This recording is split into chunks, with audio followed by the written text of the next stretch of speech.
মনে হয় না এই নির্বাচন কমিশন একটা সুষ্ঠু নির্বাচন করতে পারবে বলে আমার বিশ্বাস হয় না। আমার এই জীবনের দেখা গেলে সবচেয়ে দুর্বল নির্বাচন কমিশন মনে হয়।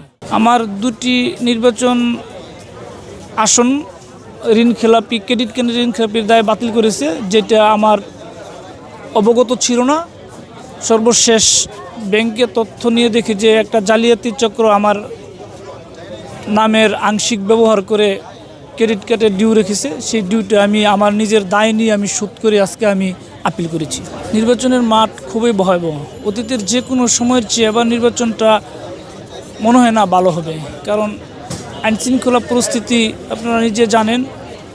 তফসিল ঘোষণার পরে হাদিকে হত্যা করা হয়েছে, গতকাল একজন স্বেচ্ছাসেবক দলের লোককে হত্যা করা হয়েছে। এভাবে একের পর কিন্তু ভয়ভীতি চলছে। তো মনে হয় না এই নির্বাচন কমিশন একটা সুষ্ঠু নির্বাচন করতে পারবে বলে আমার বিশ্বাস হয় না। আমার এই জীবনের দেখা গেলে সবচেয়ে দুর্বল নির্বাচন কমিশন মনে হয়। আমার তো এটা তো ফিরে পাবো 100%, কারণ আমার তো কোনো আমি ঋণ খিলাপি নেই। ক্রেডিট কার্ডের একটু সমস্যা দেখেছি, এটা আমার ক্লিয়ার হয়ে যাবে আশা করি।